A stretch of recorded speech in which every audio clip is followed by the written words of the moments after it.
nombre es Rodrigo Delgado, soy abogado especialista en protección al consumidor y derecho de la competencia. Muchas gracias a la invitación de Just 360 para poder compartir sobre este interesante tema.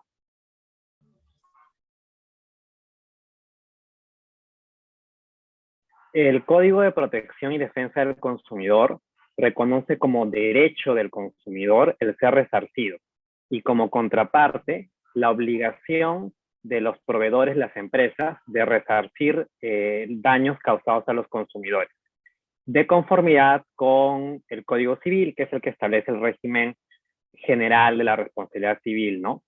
También es importante precisar que hay como que regulaciones más específicas a nivel de consumidor propiamente, competencia desleal y libre competencia. Es decir, en consumidor, el propio Código de Consumidor también establece normas que reconocen la facultad del INDECOPI, nuestra Autoridad de Protección al Consumidor, de demandar el resarcimiento a favor de los consumidores afectados como consecuencia de infracciones al Código de Consumidor. Luego, a nivel de competencia desleal, la norma de la materia también reconoce la facultad del INDECOPI para, a través de su comisión de fiscalización de competencia desleal, demandar el resarcimiento de consumidores afectados por conductas que infrinjan las normas de competencia desleal. Y finalmente, a nivel de libre competencia, el TUO de la Ley de Represión de Conductas Anticompetitivas reconoce en su artículo 52 la facultad del INDECOPI a través de su comisión, la Comisión de Libre Competencia, de entablar demandas resarcitorias en defensa de los consumidores que hayan sufrido daños como consecuencia de conductas anticompetitivas. Y hay que resaltar aquí que el año pasado se emitieron unos lineamientos que en este último punto, en lo que es libre competencia, establecen algunas reglas que debe seguir el INDECOPI para ejercer esta facultad de entablar demandas resarcitorias a favor de los consumidores. Sí, claro. Cabe precisar a modo de premisa que en realidad cualquier persona natural o jurídica afectada por una conducta anticompetitiva puede demandar a la empresa que le haya causado ese daño, ¿no? Esto en virtud del Código Civil y de la propia ley de competencia que así lo reconoce.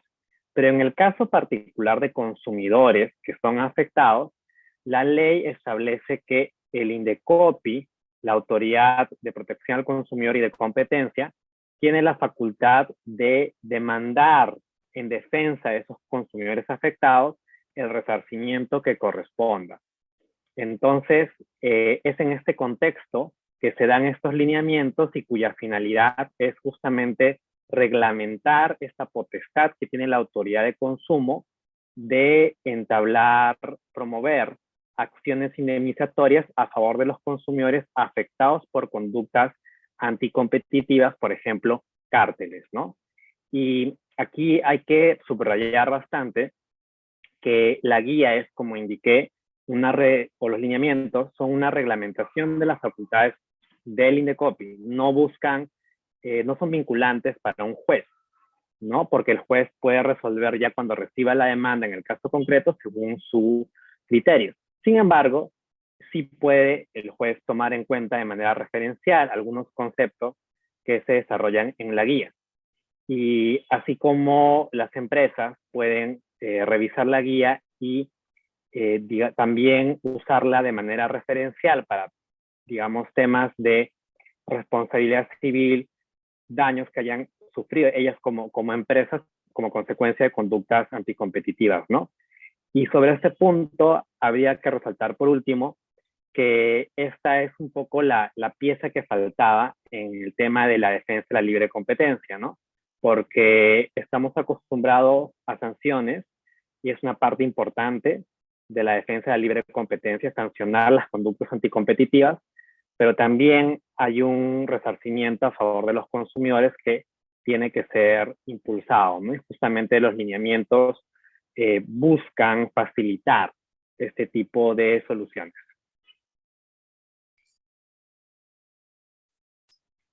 Sí, básicamente son tres requisitos. Primero, que exista una conducta anticompetitiva declarada por resolución firme. En segundo lugar, que se verifiquen daños. Y en tercer lugar, que los afectados por estos daños sean consumidores. Respecto al primer requisito, conducta anticompetitiva, el ejemplo más típico es un cártel, ¿no? Un grupo de empresas competidoras que se ponen de acuerdo, por ejemplo, para fijar el precio de un producto, repartirse determinados clientes, zonas geográficas, etcétera.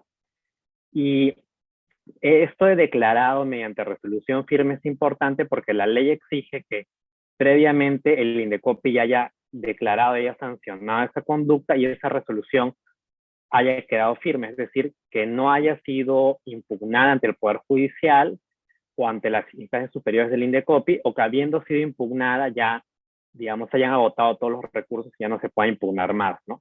Ese es el primer requisito. El segundo requisito, daños. Los daños más típicos en casos de conductas anticompetitivas de cárteles son los económicos, sobre todo el sobreprecio, ¿no? Un incremento de precio en determinado producto como consecuencia de la conducta anticompetitiva que se ha generado. Y en tercer lugar, consumidores. Hay que resaltar esto.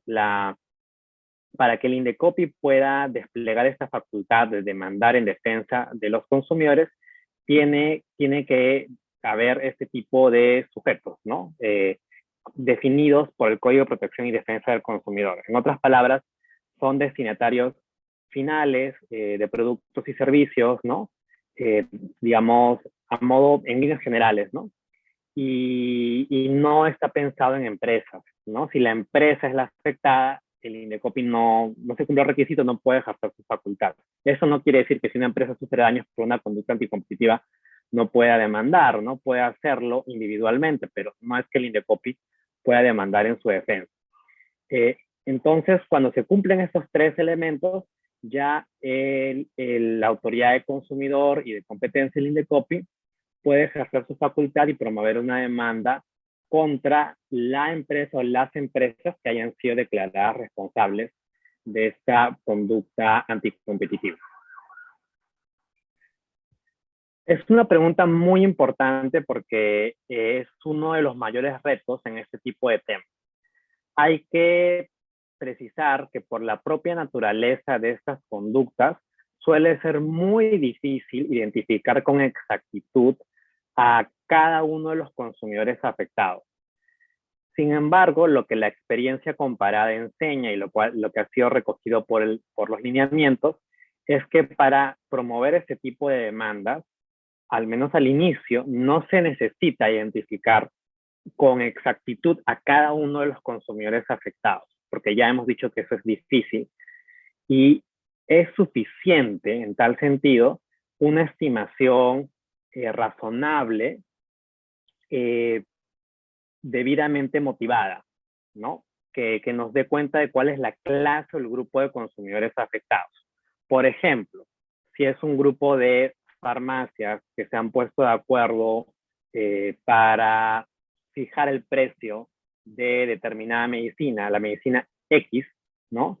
El grupo de consumidores afectados serían todos los consumidores que han comprado la medicina X de tales farmacias en tal periodo, ¿no? Que es el periodo investigado, el periodo sancionado, en tal ciudad, en tal zona. Eso sería suficiente para comenzar la demanda, siguiendo nuevamente experiencia comparada y la propia naturaleza de estos casos, porque de otro modo quedarían impunes, ¿no? Uy, sí, ese es un tema muy importante y aquí hay una tensión, ¿no? Hay una tensión, digamos, o aparente tensión, entre el derecho de los consumidores a ser resarcidos ante este tipo de conductas y por otro lado, la promoción de los programas de clemencia, ¿no? Esta suerte de colaboración eficaz que en verdad permite detectar cárteles y en consecuencia beneficia a los consumidores y a la libre competencia. Los lineamientos lo resuelven de la siguiente manera, ¿no? Establecen que En casos de clemencias tipo A, y ahorita explicamos qué es eso, en esos casos el Indecopi no promoverá una acción resarcitoria, una demanda contra esa empresa. ¿Qué es una clemencia tipo A? Es ya hemos dicho que la clemencia es una suerte de colaboración eficaz, pero en el caso de la tipo A es la que sin ella probablemente no se hubiese descubierto el cártel, porque se da en un momento en donde todavía la autoridad de competencia no había iniciado una investigación, ¿no? Entonces, es como que de todas las clemencias, la más, digamos, la que más impacto tiene, la que más colabora, ¿no? Y los lineamientos establecen que en este caso la autoridad se abstendrá de interponer una demanda resarcitoria. Eso en línea también con una recomendación que hizo la OCDE, ¿no? Ahora, hay que resaltar aquí que esto no quiere decir que los consumidores se quedan desprotegidos, porque el Indecopi podrá seguir demandando a las otras empresas que no han sido beneficiarias, no han solicitado este tipo de clemencia, y también es cierto que los consumidores seguirán teniendo su derecho de ellos demandar por su cuenta, así como las asociaciones de consumidores que según la ley también tienen la facultad de entablar ese tipo de demandas resarcitorias. De ese modo es que se ha resuelto, creo que de una manera balanceada, esta aparente tensión, ¿no? entre estas dos instituciones. Sí, según lo que el juez determine. Esa es la respuesta más sencilla. Sin embargo, los lineamientos van más allá, ¿no? Porque, como ya dije, no buscan ser vinculantes para el juez, no pueden serlo por su propia naturaleza, pero sí como que dan una luz de cómo se podría establecer la condena resarcitoria en estos casos. Ya hemos dicho que es difícil identificar con exactitud a todos los afectados al inicio, al plantear este tipo de acciones. Eso no quiere decir que no se pueda hacer el intento. Entonces, lo que los lineamientos proponen es, primero, la primera forma, el primer mecanismo para que se pague este monto resarcitorio en caso se ampare la demanda es compensación directa a los consumidores afectados. Y para eso el Indecopi hará esfuerzos, ¿no? En darle publicidad a la demanda y que los consumidores puedan de algún modo registrarse, inscribirse, ¿no? Para que se vean beneficiados de este mundo resarcitorio. Eso es en primer lugar. En segundo lugar, en caso no se llega a identificar a la totalidad de consumidores afectados, que es lo más probable por la propia naturaleza de estos casos, o que existe un saldo resarcitorio, en esos casos se entregará el dinero, es lo que se propone, a empresas, a entidades sin fines de lucro, asociaciones, fundaciones. Y hay que resaltar aquí que esto sigue la línea de lo que también se desarrolla a nivel comparado, ¿no? Que es conocido como Fluid Recovery, y que lo que busca es como que dar la mejor compensación posible en casos donde es complicado identificar a los directamente afectados. Y se va a apuntar siempre a tratar de que sea una asociación, una entidad benéfica que trabaje para la clase, el grupo de consumidores afectados por esa conducta específica.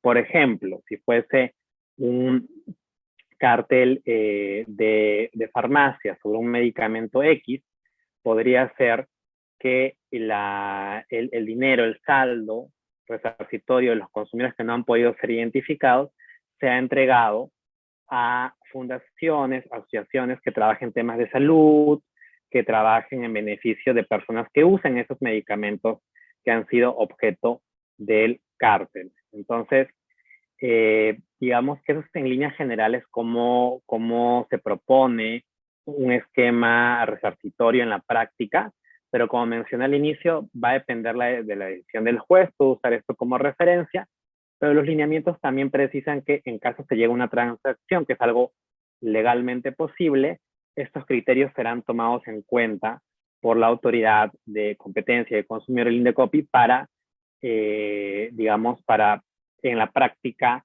poder pagar la indemnización a los consumidores, ¿no?